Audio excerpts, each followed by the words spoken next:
Afternoon, folks.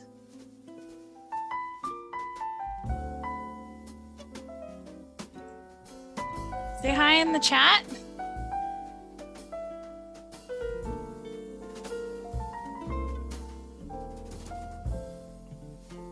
Welcome to a Tuesday session. Kind of strange, isn't it? Of HiMama Helps. Morning, BC.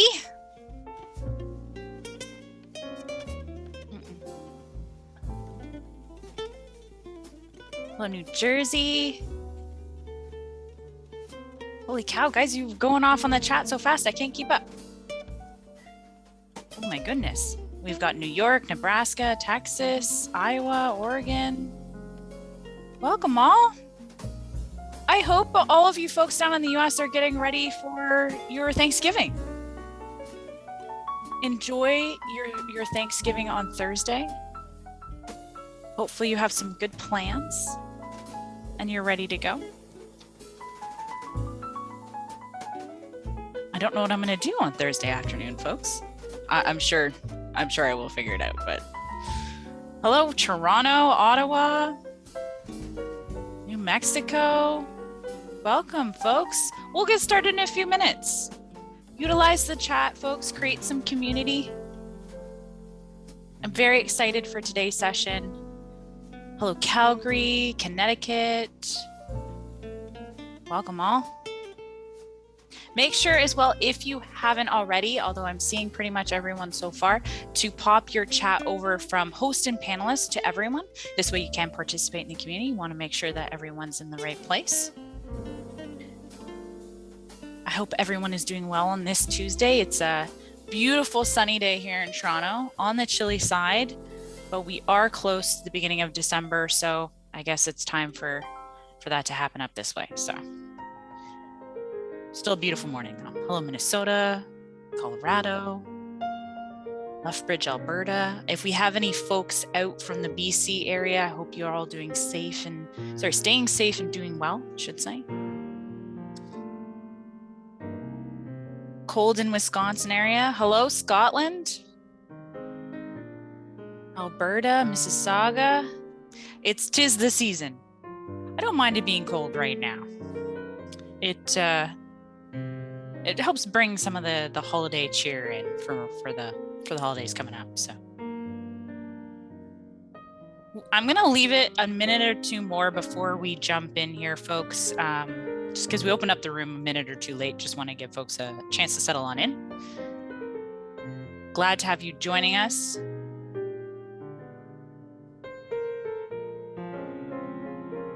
Yes, Stace, thank you. You can officially say hi, Mama, to me now. Thank you very much. Hello, Australia. Send some of your beautiful weather our way. 2 more minutes. We'll get started. If you're just joining us, say hello in the chat. Would love to know where you're coming from, how you're doing today. Hope everyone's doing well. And just make sure as well, you're popping your chat over to everyone, from host and panelist to everyone. This way everyone's participating in the community. South Africa. Welcome all. Florida, Toronto. I'm excited. Arizona. No, I don't want any rain, please. Thank you very much. Straight up hard no. All right, 1 more minute, folks. Glad to have everyone joining us here today. We have a jam-packed session ahead of you. Just a reminder, we will not be here on Thursday. Obviously, that's why we're here today. But Thursday is American Thanksgiving. We know a lot of folks who do attend typically are celebrating some holiday time and being with their family and friends. So that's why we're shifted gears here to Tuesday, and we'll be back next Thursday, December 2nd, with regular programming, as we'd say here. So take some time this week, enjoy your family for those who are celebrating this week. So, all right. I think it's time we get started, folks. Settle on in, If you haven't already, grab your notepad, grab your pen. Let's get into the topic of today. We're going to be talking a little bit more about children's emotions in the early years. And I'm very excited to welcome our special guest. But before we do, let's cover our housekeeping pieces. As always, folks, we are not the faces of legal or financial advice, nor would you ever want me to be. I did not go to school for that. Please, if you are making any big changes within your center, within your classroom, just make sure you're accessing the right people with the right answers. Make sure that you're looking for the right things. And then this way, if you are taking away anything today, you're taking away tips, tricks, techniques, those great things that you can actually change up in your center and not get too involved with anything crazy. So just make sure you're doing so. Let's start out with our land acknowledgement. HiMama acknowledges that our main headquarters is situated in Toronto, Ontario, on the traditional territory of many nations, including the Mississaugas of the Credit, the Anishinaabe, the Chippewa, and the Haudenosaunee and the Wendat peoples, and is now home to many diverse First Nations, Inuit, and Métis peoples. Toronto itself is a word that originates from the Mohawk word Takaranto, meaning the place in the water where the trees are standing. As participants and guests in today's webinar, we are coming together from many different places around the world. We encourage you to learn about and acknowledge the land from which you participate. We're going to also jump into our diversity inclusion statement. HiMama is committed to fostering an inclusive and welcoming environment for our employees, customers, and community. HiMama welcomes and celebrates individuals of all backgrounds, orientations, and identities. Our Diversity, Inclusion, and Belonging Committee aims to ensure we provide a safe environment for everyone to thrive while bringing their authentic selves to work. Our mission is to promote an inclusive workspace for all employees through education, discussion, and celebration of our differences. Embracing these differences while coming together with a common purpose is what makes our team extra special. Couple more housekeeping pieces for you. So we are recording this session. So if you do need to leave, we're sorry you have to. We know life does call, but hopefully you do get to stay with us for the full hour today. But know that the session is being recorded, and we will be sharing the recording with you in our show notes follow-up email with you. That will be out by the end of this week, early next week at the latest. If you need some closed captions, please do hit the CC tab. They're there for you to utilize. We're also recording with that guy on as well. So please do take advantage of it. Next up, for those who are in the session today, you will be getting a certificate of participation sent out to you, but once again, by early next week at the very latest, along with the slides. You'll be getting a copy of the slides here today as well. Last but not least, if you're having any trouble with the connections with Zoom itself, please do seek support.zoom.us. They are the best people to help you out, folks. They know their program the best. They can definitely help you out a lot better than myself. I have husband IT for a reason. So always good thing to know. A little update. We mentioned this last week, but I wanted to make sure to just reiterate this once again. For those who are accessing the full recording themselves, we do understand that this has been a bit an upset, but on the same side of things, starting today, moving forward, if you are only accessing the recording session, you will no longer be receiving a certificate. We're looking at aligning more across the states and provincial guidelines and being able to actually give you guys a little bit more of intense programming. So keep an eye out. We're having some updates come out by early January 2022. So just keep up to date with us. We'll keep you up to date, of course, and know that we're looking to solve this and make it a better experience for you. So just wanted to make sure everyone's on the same page here. Once again, in the live session, you will be receiving a certificate of participation. I will be sending that out to you. So just keep an eye out. If you've never heard of us before, I know Miss Kaya is going to pop a link in the chat here for you. We'd love for you to book some time with us to have further conversation about how we can help you within your center, within your classroom, in a variety of ways. I could go on for a really long time about how many amazing things we have in the HiMama app that we can help you out. But we want to get to the hot topic of today. So please, we'd love to be chatting with you. The team are fantastic and they'd love to be learning a little bit more about how we can work together and be partners and have you become part of the HiMama family. Know that if you do become part of the HiMama family as well, we have an amazing support team. I cannot shout them out enough. They are a phenomenal group of people who will help you along the way as you grow and as your center changes and as your classroom changes. Of course, they're here to support you, and they're an amazing group of people. Like I said, can't give them enough love. And last but not least, if you've never been on our website, there are so many things that you can access completely free, from our podcast to all of our webinar recordings to activity galore, blog posts, you name it. There's so many amazing things happening. We'd love, love, love for you to be checking out our website and take advantage of all those amazing resources as well. And if you haven't as well, please do sign up. Kaya just popped a link in the chat. Please do sign up for our weekly activity corner. We'll talk a little bit more about that part later. If you've never met us before, first of all, welcome. If this is your first webinar, welcome. And if it's not, welcome back.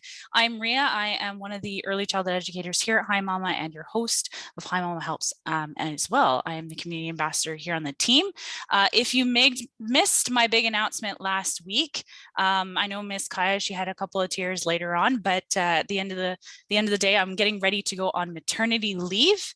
And I'm really excited to be welcoming on our special guest, who will also be our host moving forward with Miss Kaya. So to bring her into the new year, Miss Kaya, come on, join with us here. Any fun facts from you? Fun fact, I'm going to miss you so much when you're gone. I've been so lucky to work alongside with you since all of this year and a little bit of last year too. It's been amazing. So I want to hear from our community in the chat right now, all the love you have for Ria. Share your favorite moments. Stacey, I know you've been with us since day one. Share your favorite moments. We can't wait to have Ria back, and we are so excited to welcome Maddie to our webinar community and hear from her today. But I am on chat if you need anything from me. Kaya's your go-to lady, as always, folks. I couldn't do a webinar without her. Thank you as well for the love in the chat. Not gone yet, but I am very excited. Welcome Miss Maddie on here. She's not only going to be our new host of HiMama Helps, but she's also our special guest for today. Miss Maddie, please do join us. Also an educator. I'm so happy to be handing the baton to you. You worked with, I love calling them the wobbly toddlers. Don't ask me why. They just wobble to me. But anyways, share a fun fact about you. Hi, everybody. Thank you for joining today's webinar. A fun fact about me is I'm also an early childhood educator. I have my master's in the field as well. And I used to be on the customer success team here at HiMama. So if you are a HiMama customer, we may have worked together in the past to help you get HiMama up and running at your center. Of course, folks, this is when the fire alarm goes off. I promise everything's okay. It's just timing. Miss Maddie, I'm going to hand it off to you to take it from where. Thanks, Ria. Okay, perfect. I'm going to go ahead and share my screen.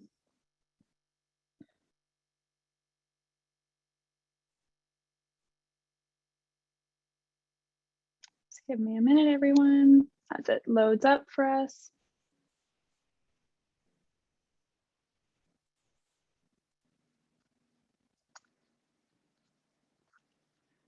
Sorry, everybody, it's just taking its time to load, of course, now that we need it.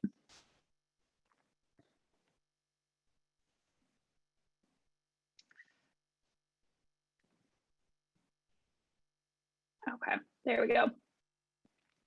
Okay, so thank you very much to everybody for joining today's webinar. I'm super excited to see that everybody's already so active in the chat, because I did my best to make this as interactive as possible so we can learn together during today's webinar and learn from each other. So I'll start us off with the takeaways for today. So we're going to be talking about the importance of validating children's emotions. I'm not sure if anyone on here was able to make it to my last webinar, but my background is in children's rights. So the last webinar I did was all about children's rights and bringing children's rights into the classroom. Now that one was a pretty broad overview of children's rights. So today we're going to really hone in on two specific rights. They're going to kind of be the umbrella for today's webinar. And we're going to focus on the importance of validating children's emotions. We're also going to learn a little bit about the consequences, or in other words, just the impact on a child's development of not validating their emotions. and how we can be more intentional with our responses to children's emotional needs. And lastly, how we can honor our own emotions, because it's a very, very important part of being able to help a child regulate their emotions, is making sure we're paying attention to ourselves and monitoring and regulating and supporting our own emotions. So that'll be a big part of today as well. Another thing, I know Ria already mentioned this, but if you do have a piece of paper, a pen, pencil, crayon, marker, anything nearby, bring it over, and we will do some reflecting today as we learn about validating children's emotions. So if you want to write something out, I do recommend you grab something you can write on.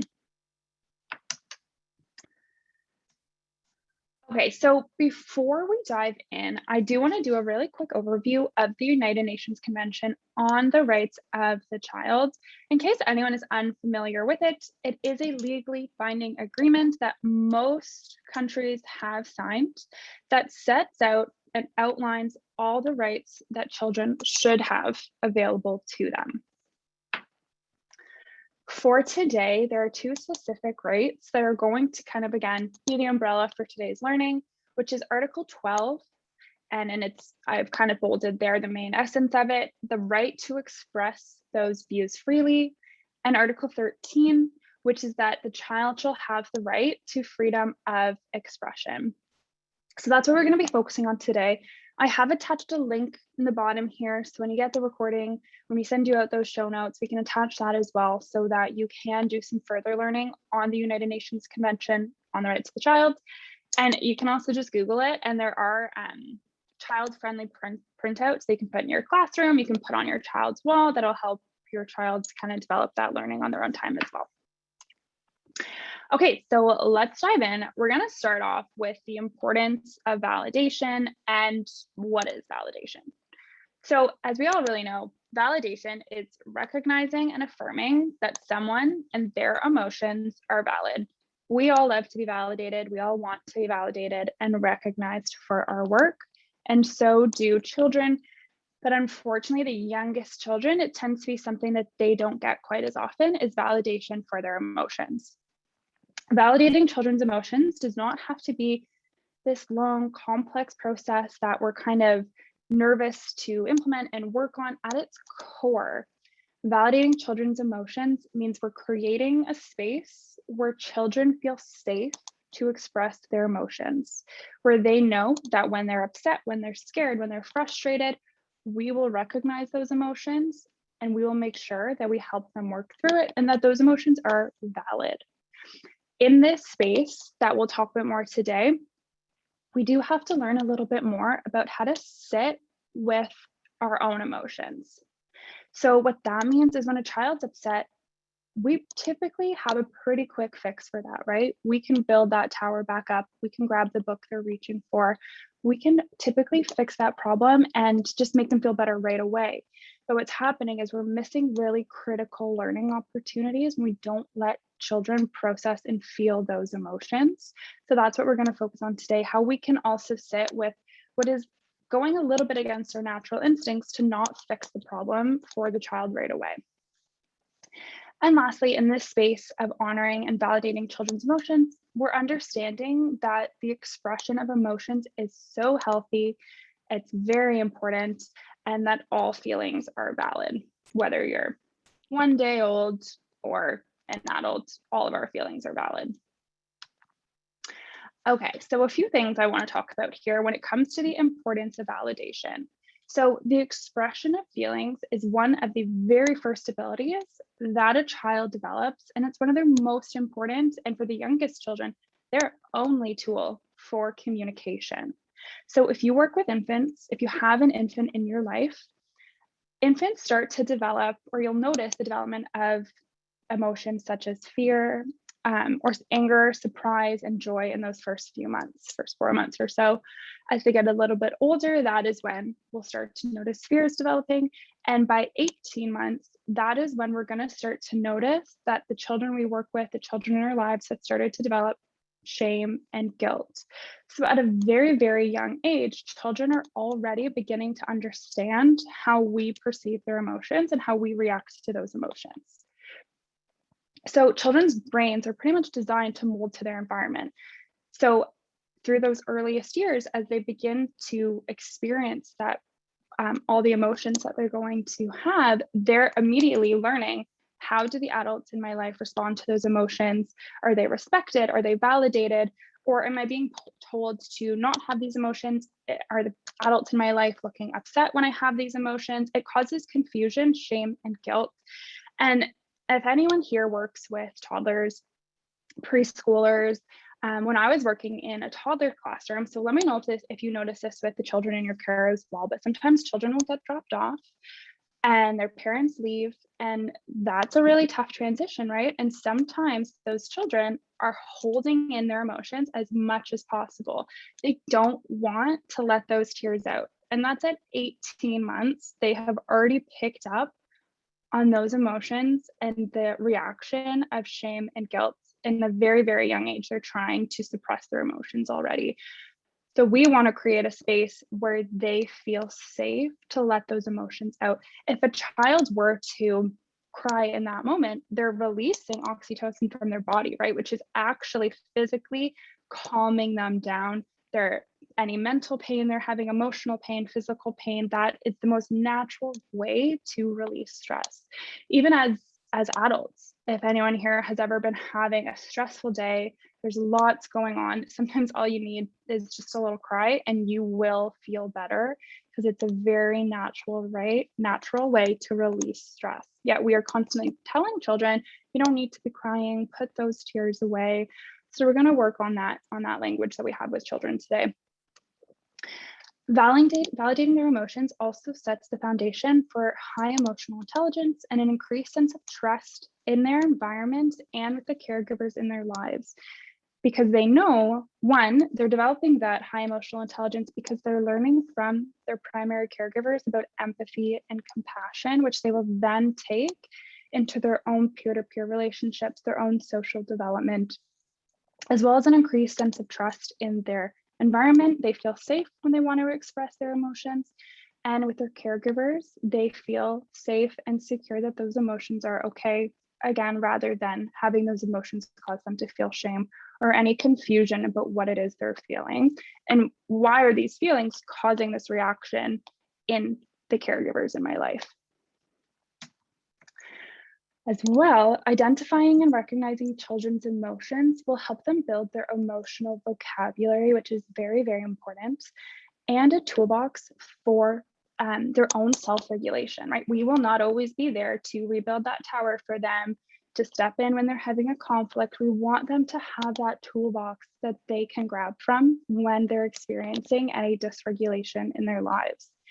So if you work with preschoolers, kindergarten age children, school age, toddlers, if you help them to identify what they're feeling, if you're noticing that they're sad and saying, it looks like when your friend took that bike that you wanted, it made you sad, that is going to help them build that emotional vocabulary and be able to understand, okay, this feeling, that is sadness, and this is what we did to work through it. So as I grow, I understand how to handle that on my own, and I understand how to bring that empathy into my relationships. Even with infants, I highly recommend you are still building that emotional vocabulary. Speaking with infants, of course, that's how they develop language.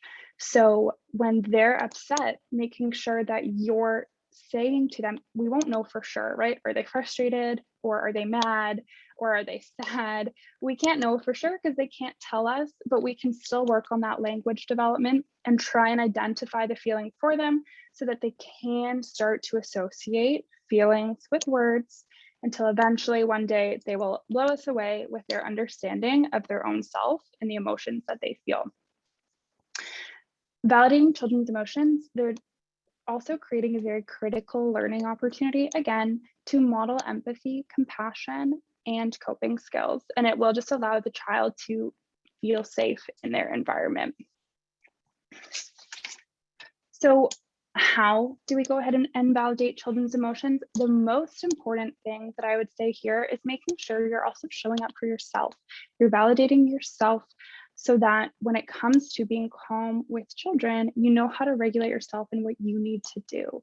Working with young children, having young children in our lives is really, really challenging. So it's important that you understand how to regulate yourself and when you might need to walk away. We might not always be able to stay really calm with the children in our lives. We might sometimes react instead of responding with mindfulness and intention. We might just react. And that's when it's important to know that you can hopefully rely on colleagues in the room, or you can say to the child, you know, I'm feeling really frustrated, because that's another way to develop their emotional intelligence, is for them to understand that we have emotions too, right? So if we say to them, you know, I'm feeling frustrated, I'm going to take a couple of big breaths. You can either say, I just need to take a couple of big breaths, or do you want to take some big breaths with me and you can calm down? If they're freaking out, they're having a really hard time, their cortisol spiking through the roof, and your body is going to mirror that and have that same physical reaction. And it is on us to regulate ourselves and then help them learn to regulate. The child bears no responsibility, right, to help us regulate. So we need to make sure that we are prioritizing ourselves as well. And you want to approach emotions with mindfulness as much as possible, and reminding yourself that what this child is feeling is really, really real to them, right? It's so easy to become disassociated with what they're feeling, because maybe what they're so upset about is that they wanted this blue marker and a friend took it and they have to take this blue marker. So in the end, nothing's really wrong, but something was quite frustrating to them, something upset them, and they feel out of control. So to us, we might think, that's not a big deal, right? We can't really empathize with that, but trying to approach the situation with mindfulness to bring that empathy will help you stay calm, which will then help the child stay calm. And when we can't empathize exactly with the exact situation they're experiencing, try and remind yourself that what they're feeling, you felt that emotion, just for different reasons. And they're feeling these emotions for the first time in their lives, and they really don't have that toolbox yet to regulate themselves. Their brain just can't even, it's not developed enough to regulate themselves. So when they're upset about the toy they wanted, the book they wanted, or transition, you have to go from inside to outside, reminding yourself that you've had that feeling before. You've been frustrated there, you're feeling it on different levels. They really do need your help right now. They're not trying to be challenging intentionally. They're not trying to make your day difficult. They're having a hard time. So that's why it's important. It'll help with your empathy in approaching the situation if we can try and identify with their feelings and approach it with mindfulness, that we, in the best way possible, try to put ourselves in their shoes. All of that will help us respond with intention instead of quickly reacting to fix the problem. We can actually try and work through the emotions with them. So we're going to go through a little bit what are the consequences and what happens, or the impact of not validating children's emotions in the classroom. And the list that I've created here, which is, what does rejecting children's emotions look like? I actually built this list from things I used to say when I was in the classroom. Sometimes it just takes working with people and having these conversations and putting ourselves in situations where we are learning and we're trying to change our behavior.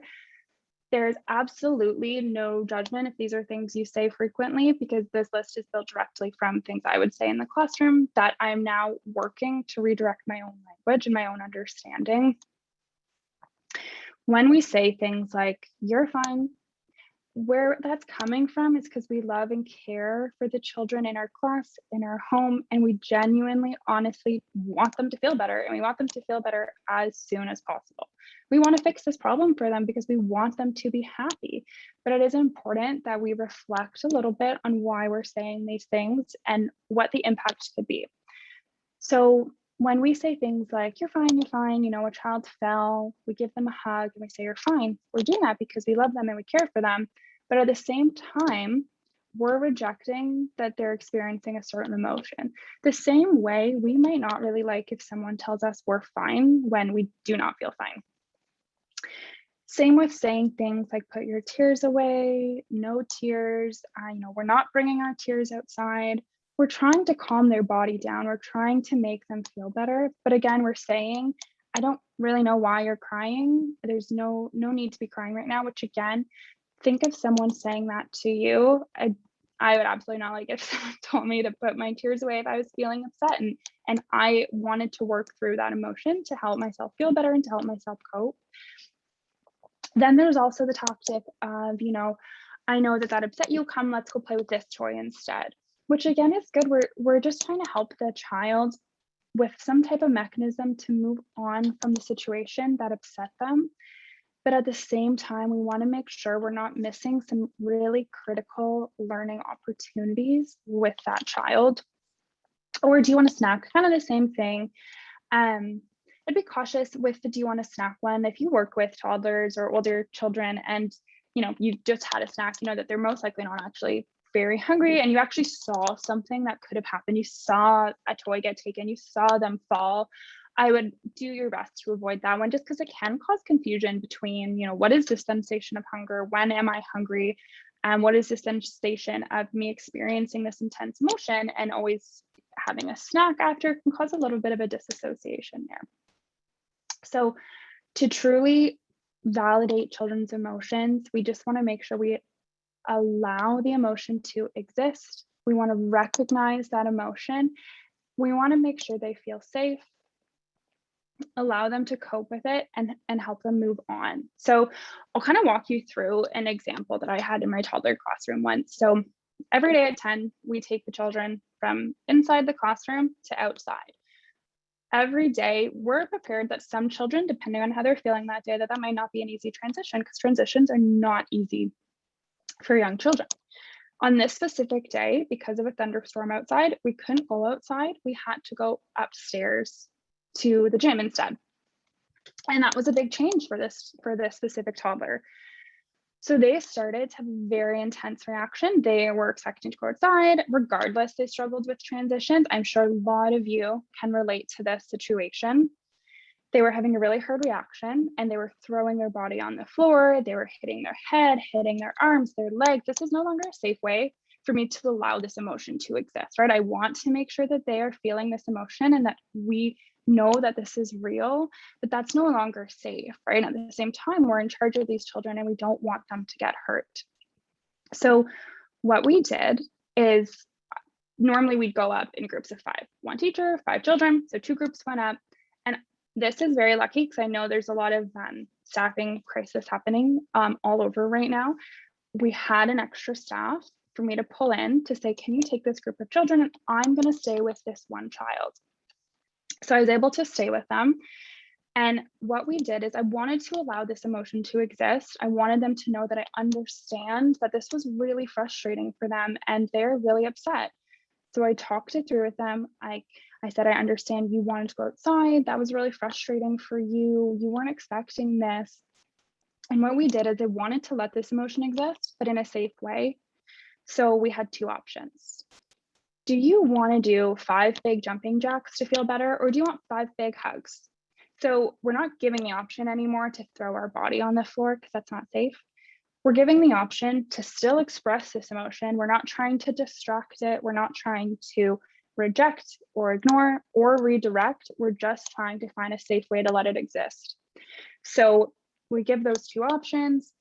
If they need help getting up, just making that step. You can say, do you want to stand up on your own to do the jumping jacks, or do you want to hold Maddie's hand and I'll lift you up and we can do those big jumping jacks together, or 5 deep breaths, any type of coping mechanism that works for you, which we'll share as a group later, some ideas with each other to bring into the classroom. But that's a way that you can allow this emotion to exist, recognize it for them so they know you understand, and then find a way to cope. Find a way to let it out before you then move on to the next situation, before you then try and continue on with the transition. So if we are doing one of those 3 things, redirecting, ignoring, or rejecting emotions, what can happen is that this regular belittlement of emotions can lead to feelings of shame, guilt, and confusion with emotions because they're feeling those emotions for the first time. So if we keep saying, you're fine, they're going to be a little bit confused because what they're feeling is not feeling fine. So it's kind of taking away that understanding of themselves, which can lead to decreased self-worth, decreased self-confidence. If we continuously do one of those three things again, we also are not using really critical learning opportunities to help them develop coping strategies. So we all have coping strategies and coping mechanisms for when we're stressed, when we're uncomfortable. Children don't, and that is what we as early childhood educators working with children are here to help them develop. So we really want to make sure we use those opportunities as best as we can. Of course, the classroom can be a really busy and chaotic environment. This is not about being perfect, but it's about trying to bring this into the classroom as much as you can so that children can learn to trust themselves, trust what they're feeling, build coping strategies to move through those so they can protect and advocate for themselves in the adult world, right? Who's ever been in an argument with their partner, someone in their family, a friend, and you just did not know how to verbalize what you were feeling? You didn't even know if you could trust what you were feeling. Oftentimes, if I'm feeling upset or worried, I have a hard time understanding myself, what this emotion is. Where is this emotion coming from? And a lot of the time I might have to say, I don't know how to vocalize what I'm feeling. I don't know how to verbalize what I'm feeling. So imagine what it's like for children who don't even have a fully developed vocabulary. So that is what we are here to help them develop and help them understand. It can also lead to decreased levels of trust, which I kind of just said as well, with their caregivers, with themselves. Importantly, I think quite often with themselves, because when they feel these emotions, we want them to learn to trust their gut instinct. Their body's telling them something. If a child is feeling fear for any reason, that's a really important natural instinct that we have to know if our bodies are not safe, to know if this environment does not feel safe to us. So we especially don't want to tell children, like, don't be afraid. You have no reason to be afraid. I mean, I understand that we say that again to protect them and we love them and we care for them, but we do want children to trust when their body is telling them that where they are and what's happening doesn't feel safe to them. And lastly, it can lead to, of course, if we're not modeling empathy and compassion, it can lead to a decrease in their emotional intelligence, social development with those peer-to-peer relationships, autonomy and agency, because we are solving those problems for them. And again, of course, with problem solving skills, if we're not giving them that space, that safe space to work through these emotions. Okay, so what I want to do here is take a quick break. And this is why I had everyone get a piece of paper, a pen, pencil, whatever you have around. The first time someone pointed out to me that when I said, you're fine, I was rejecting their emotions, I was a little taken aback and I was a little confused with myself and upset with myself. And I just want to make sure that in this space, we all understand that this is just learning. If these are things that you say, that is completely okay, because you're most likely, like I was, doing it out of care and love for those children. So what I want to do today, we all probably have different ways in the classroom or in our centers that we've seen our teachers do. We probably all have different ways that we try and quickly help children move through situations that maybe now you're reflecting, you might want to change that. So with our piece of paper, I'm going to have you kind of draw a line down the middle. On one side, write things that you say, things that you might want to work on changing. And then on the other side, when you have time, or you can do it now, you can reflect on why you say those things. And are we saying it for ourselves or are we saying it for the child? What I want to do here is take sentences and phrases that have become second nature to us that we say often in the classroom and really reflect on, are these helping the child, or has this been a redirecting, a rejecting, or an ignoring tool that we've used to quickly get through the situation? This is a private exercise for you to do. We'll just kind of slowly talk through the next few minutes as you write some things down that maybe you say quite often that you now want to work on. And the purpose of this is we can't really change our behavior in a genuine way if we don't understand the behavior first. So the purpose of this is to write some things down and try and reflect on those sentences, on those coping strategies, so that we can bring our best selves into the classroom with the children we care for. So take a couple minutes. We won't spend too long on this simply because our time is so quick together. But again, write down some things. Maybe your list is just like mine. Maybe you say things like you're fine. Maybe you say things like put your tears away, no tears at circle time. These are all things we say for one, we want to calm the child down. We want to make sure the rest of the class doesn't get caught up in this emotion. We're trying to spare ourselves really from a chaotic environment. So these are things we probably all say frequently. And again, we probably will never be able to eliminate sentences like that from our learning with children, but we can at least understand them and do our best to bring in more validation and more of a safe space for letting children express their emotions in the classroom. So we'll do this for another minute. I don't want to rush through it because I know this was really helpful for me to understand and reflect on what I was saying. So take another minute, write it down. And again, you can bring this paper with you away today whenever you have another few minutes to spare, which I know is quite hard to find that time, but you can reflect on those as well if you watch this recording later and go through it again.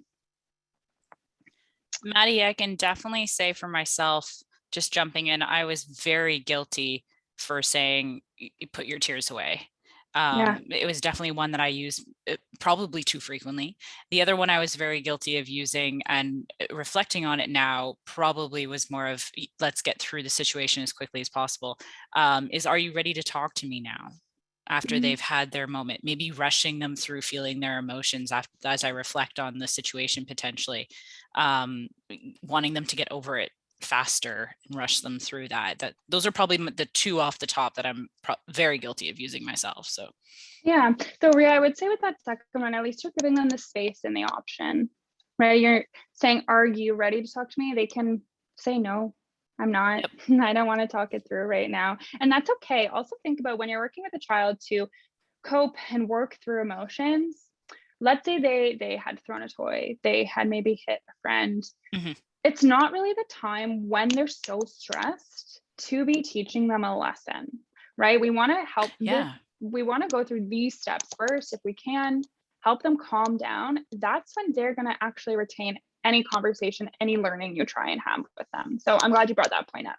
Yeah, no problem. Thanks, Ria. No problem. Take care. Okay. So what we'll talk about now is how to validate emotions and respond with intention. And I'll say a lot of this really just has to do with how much we're honoring ourselves and how much we're taking the time to make sure we're okay, that we're fostering relationships in our center, that we can lean on our colleagues and our peers to support us. So lots of words on this one here, but responding with intention, we really need to make sure we are taking that time if we need it to breathe. Even if you just need to stand up for a second and take 2 deep breaths, I promise it will really help you regulate yourself so you can then help that child learn to regulate. I know it might seem like, Maddie, where do you want me to find 2 seconds to breathe in the day? But this is where, if we can foster those positive relationships with our team in the classroom, in the center, taking that 5 seconds to breathe will be really, really helpful. I also think it's important to know that we're not superhuman. And if you need to walk away, if you're not capable, you don't have the capacity, we all have a lot going on in our personal lives as well. We might not always have the capacity to stay really, really calm and work through all of the children's emotional needs in a day, because it's a lot. So being able to know and understand that it's okay, that, I don't have the capacity right now, I'm not feeling okay to handle this situation. I really do hope that everyone here does have someone they can lean on at their center to help them in those situations. Again, to respond with intention. So we're going to breathe, we're going to calm ourselves down. Then we want to allow the emotion to exist. But like the story I told earlier with the transition, not if it's not safe, right? So try to avoid having a quick fix to the problem, because we're working with them, not for them, right? We want to make sure they process it, they think of solutions. We are there to help and guide them. But we do have to get comfortable sitting with our own emotions as well. Because like I said, it's going against our natural instinct to let that child be upset, to let that child still struggle to work through that problem. But it is in their best interest that they develop those skills. Okay, so we're gonna breathe, allow the emotion to exist, and then help them identify it. Seems like you're feeling really frustrated, you're really sad, you're anxious, you're worried, anything at all. For older children, they might be able to say like, no, Maddie, I'm really mad. This is what happened. For younger children, again, they won't be able to tell you if you're right, but it's still a very important, valuable learning opportunity for you to start associating what they're feeling with words so they can start to put it together. Reassure the child that they're safe, that they will be okay, that it is okay to say that you will be okay, as long as it's not the only thing we're saying, as long as we're still helping them to identify, recognize, and cope. And then you can help the child process the emotion. So again, we want to find safe ways that they're doing this, jumping, hugging, breathing exercises. And once they're calm, once you're calm, then let's try and problem solve and work through what happened. So this is where I want to hear from you. It's been a few years since I've been directly in the classroom, and I think all of you educators who are in a center and in a classroom on a daily basis have a lot to share with each other. So I'd love to hear how you currently help children process. Because we're in different environments, we have different size spaces, we might all have different ideas for when it comes to helping children cope. So for example, in my classroom, I would try and do breathing exercises or even get the whole class in for a yoga circle or, big jumping jacks if we can. But if you have any other tips you want to share, maybe you bring in stress balls into your classroom. Maybe you find that having children blow bubbles is a great way for them to still exist with their emotion, but let it out in a safe way. If you have anything that you do with the children in your center, write it in the chat. Let us all know. I would love to hear from you, which is why I was so excited to see how chatty everyone already was at the start of this webinar. And if you have your pen and paper out still, write down any ideas that you see people write in. Anything that anyone in our community here does, I think is very valuable insight, and write it down if it's not something you've thought of before in your classroom. Dancing, that's a great idea. And if you have any resources you use, anyone specific that you bring in, or like a CD or like a Spotify playlist or YouTube videos that you help to guide through breathing, things like that, absolutely post it in here as well. A feelings chart is a really great idea. I see breathing a lot, which is amazing. That's definitely a very important tool. And one of the easiest ones we have to help children just take a step back, sensory play, smelling flowers. Hugs is a great one as well. Stretching. Oh, guitar. That's really great as well. And having a Zen corner, so a space, creating a space for children to know they can go and they won't be bugged over there. They're making the choice to calm their body down. I really love that idea as well. Because if a child's feeling an intense emotion, they might not always want you right there. They might rather have a peer help them. They might rather process it on their own. So having an option like that, a Zen area in the classroom, I think is a really beautiful idea as well, to say you have this space here and you can set the rules in the classroom for the other children. If they see a child there, they're taking the time to calm their bodies down. That's their space. And we're not to interrupt our friends when they're over there. These are really great ideas. Thank you everybody for sharing. I hope you've all been able to write a couple things down that you can relay to the teachers at your center, to the parents in your lives. And I'm gonna go ahead and I'm gonna move on to the next one because we have a lot of questions today that I hope to learn from all of you.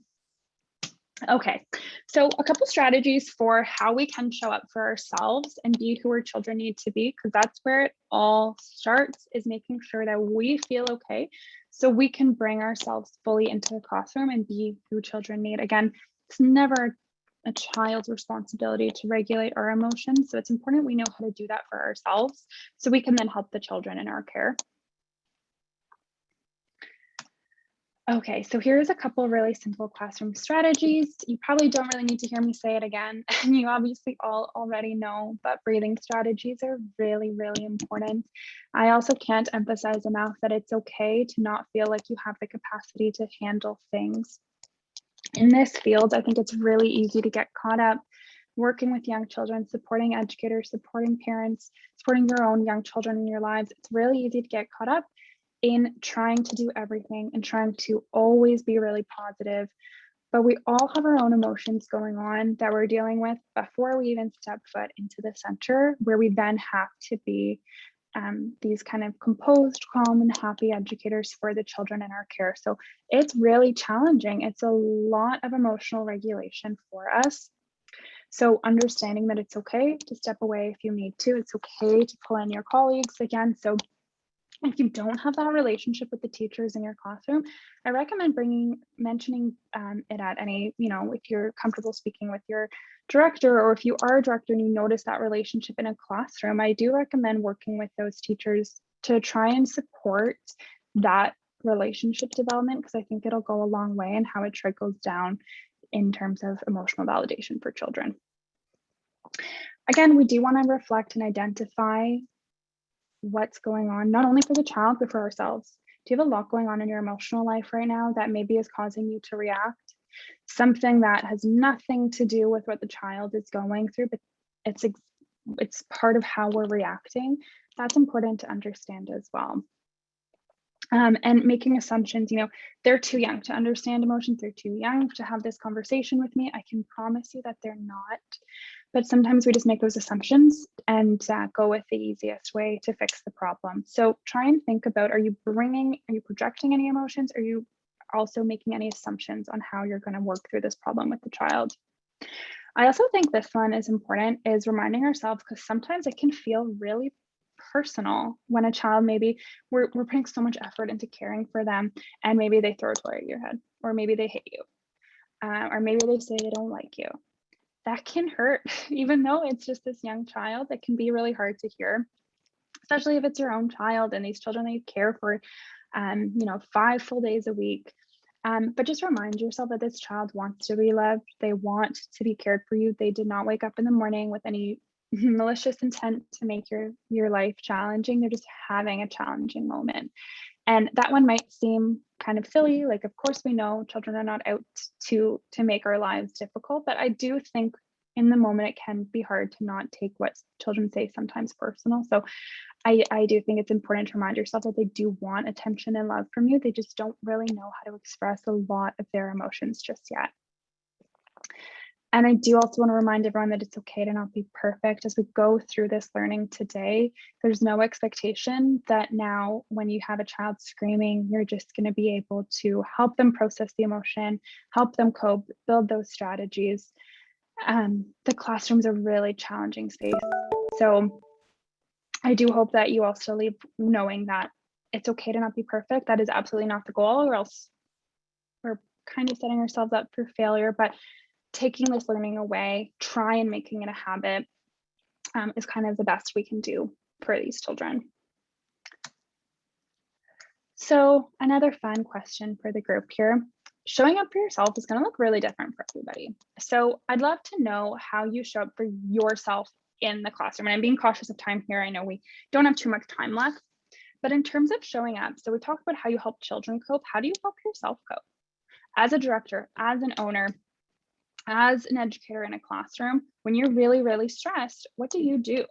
Are you able to go for a walk on your lunch? Are you so understaffed right now with the staffing crisis that's happening that maybe you don't even get a lunch? Maybe you're so understaffed, you don't have a colleague in the classroom that you can say, I need you to step in. So share any ideas you have on how you cope with your emotions in the classroom for yourself. Do you step away? Do you do breathing exercises? Anything you can do for you that if you think you have an idea that other educators and childcare professionals on this webinar today might be able to take away with them. I think it'll be really helpful for all of us to lead with today. Yeah, getting out of the room. I do think if it's possible, even if it's 1 minute, it might seem like you're like, I can't do this right now. I can't do this to the children. I can't do this to the educators. But I promise you, taking that 1 minute out of the room to calm down will probably be really good in the long run to calm yourself down before coming back into the classroom. Meditation, dancing, amazing. And again, we're human, right? So you can let children know how you're feeling. It's totally okay to say, I'm feeling really frustrated. I'm feeling hurt right now. When you hit me, that hurt me. So I need to step away for 1 minute. And that's okay. That's how we teach children about emotions and about their actions. Some coffee. Yeah, I agree with that one as well. Okay, we have a couple more quick things we'll go through. This last one, I also would love to know how you show up for yourself outside of work. I wanted to end this webinar on a bit of a human connection, get to know each other as we move forward, as Ria goes on maternity leave and I fill her very hard to fill shoes as the webinar host. I wanted to kind of leave on a human note here. What do you do to show up for yourself outside of work? Our lives are not all about the classroom. We're allowed to step away and just focus on ourselves. So I put together what I like to do. I like to get outside and be with my dogs. That's a helpful tool for me. Going for a walk. If you have dogs as well, let us know. I would love to hear your strategies for how you show up for yourself outside of the room, outside of the classroom. I also think it's important to know, and this is something I recently learned, is the difference between coping mechanisms and coping strategies. It's really important that we have coping mechanisms for daily survival. Those are strategies like if I've had a really tough day, I might want to pour a glass of wine and watch a lighthearted show and just kind of forget about what's going on and live in that show for a bit in this happy world and just forget. I'm not processing my emotions when I do that though. That's okay, because that's a tool we need to get by, but making sure you also have strategies to think and process. So for me, that would be walking my dogs, because that's getting me out of the house. I'm not suppressing my emotions. I'm not forgetting about them. I'm still thinking it through. Some really great ideas here. And now I know we are pretty short for time. We do have to wrap up. The very last thing I wanted to end with today, I know we spoke a lot about breathing so we can show up for children. So I know when this webinar is over, we have to open those office doors again. We have to get back into the classroom. Children might be waking up from their naps depending on what time zone you're in. You might be going home to your children and to other stressors you have that are completely outside of the center. So before we wrap up today, what we're going to do is a really quick breathing video, 1 minute. We're going to calm ourselves down together as a group before we open those doors and kind of step back into our busy lives. Let me just make sure I can. Okay, I hope everyone can hear this, and we're just going to take 1 minute of breathing together before we go back to our busy lives.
Thank you, everybody. I hope you're able to do some deep breathing there. There was supposed to be some calming music, but I just learned from Rhea that it wasn't sharing, but at least it was walking us through either way. Thank you so much, everybody. Maddie, that was amazing. I can probably say for everybody here on the session, I feel leaving a little invigorated is probably the best way to say. It was absolutely phenomenal. Take a glass of water. Before we jump in, we have 2 or 3 minutes for Q&A, folks. So please, we will jump into Q&A here in a sec, but I wanted to start out with just our poll while Maddie just takes a moment. We'd love for you to be taking some time. We want to know, and we thought this was a really great question, but how do you track children's development, emotional development specifically at your center? So we'd love to know if this is something that you have ongoing, whether you're doing documentation on paper, online, through an app. What are you guys doing? Do you track it officially? Like, is it something you're paying a lot of attention to? I'd love to know. I'm going to leave this open, folks, so please do take a moment or two to go ahead and fill that out. Maddie, we only have a couple of minutes, obviously. So let's jump into probably one of the hardest questions that I think we got.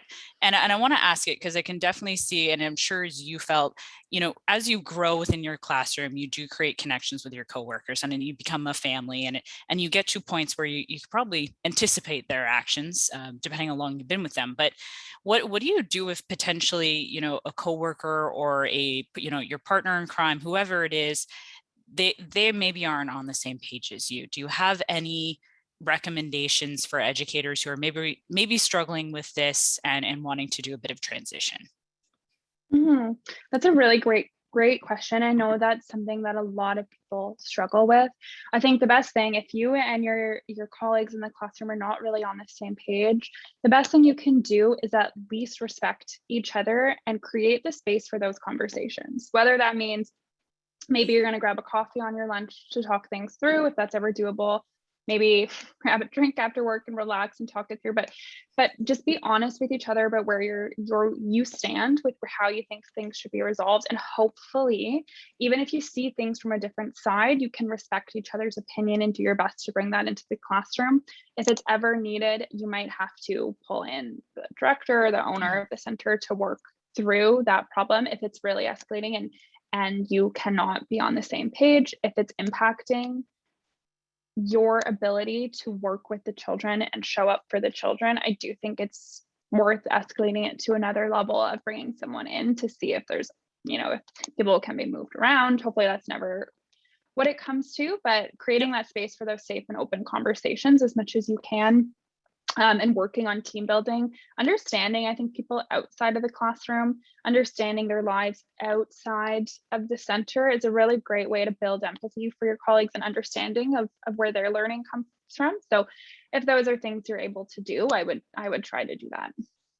Awesome. I want to ask one more quick question because I think it's very relevant to everything we were talking about. So folks, we might go about 2 or 3 minutes over just to give you a heads up. But what about when those situations come around where it is time sensitive, where it's something like drop off or, you have to head out to school, potentially maybe an older child who's ready to hit the road and needs to catch a bus. Is there any recommendations on obviously still connecting with them on that emotional level, but also bringing it in a little bit quicker when there is those time crunches happening? Yeah, I think it's very contextual. Yes. I know that we're always in a rush and there's always something else to get to, but I think if there's something not like that we shouldn't sacrifice, it's that child's ability to be understood and feel respected and validated for the emotion they're experiencing. I think in terms of priorities, that's a pretty high one, though at the same time, that's not always feasible. There is sometimes something that we really genuinely don't have the time to sit with them and process this emotion. But I think as long as we can create those 5 seconds to say, I understand that you're sad about getting on the bus right now. I understand that this is scary. As long as we are recognizing that emotion at the very least, I think that's worth the extra couple seconds if we can. We might not always be able to create the space to cope through it together, but that's exactly why we're helping children build that toolbox, right? So that they know I'm heard. And when I get on that bus, I'm going to do those 5 deep breaths that my teacher and I or my parent and I worked on. some key things for them to take away at the end of the day. And it helps them further along down the line to work through any emotions. Maddie, it's been a pleasure. It's a pleasure knowing that I'm going to be handing off the webinars to you. Any last words of advice, happy thoughts, or anything you want to leave the crew with today? I would just say, do the best you can. Changing habits and changing language we're very used to saying can be really challenging, but I appreciate all of you showing up to do better and do the best you can for the children in your care. I would say in our field, one of the hardest things that we put all this effort into creating these spaces for children, and then we don't actually really get to see how it plays out later on. We don't get to be there for that. But I think it's worth knowing that you're all doing an incredible, very impactful thing with your lives working with children. So just do the best you can. And I appreciate you all coming out here for this learning today. Awesome, Maddie. Thank you so much, folks. Maddie's not going anywhere. She's going to be back next week, December 2nd. So regular Thursday, we'll be here, of course, 2 p.m. Eastern Standard Time. And we're going to be talking about how to be an optimistic leader for children. We're going to be talking a little bit more about similar situation to Valora and diving into a little bit more of that context. And it's going to be very, very exciting. Before we go, Miss Kaya, I want to hand the floor off here to you. We talked about this a little bit last week, but I wanted to make sure, give you a moment for spotlight here. Thank you so much, Ria and Maddie. Yes, super excited to announce we are going to be promoting our activities. So if you're an educator in a classroom, you're going to want to sign up for these weekly emails. We promise it's not spammy at all. It is one email per week, jam-packed with activities that you can use in your classroom, including those educational outcomes. So all those skills that children are going to be learning, they're tied already into the activities. So it's really, really plug and play. We know our educators are super busy, so you'll want to sign up for this email if you are currently working with children. And we know we have parents in this audience too, so I'm going to put the link in the chat there again. Sign up, and we'll be sending you tons of activities. It's going to be great. Thank you, Miss Kaya. Folks, please do sign up. If you haven't as well, follow us on social media. We'd love to see you there. We'd love to be having conversation, creating community through there, as well as don't forget about our podcast as well. You can find that on Apple podcast or Spotify, whatever you like to listen through. But please, we'd love to be having you listen on what's happening in the space today. So without further ado, folks, back to your regular Tuesday. I hope you enjoyed everything from Maddie. It's been such a pleasure having you on and such a pleasure to hand it over to you. We'll be next week, Thursday, December 2nd, folks. And as well, for all of those people who are going to be enjoying American Thanksgiving, please do have a safe and happy holiday. And we'll see you guys next Thursday. Have a great one all. Bye.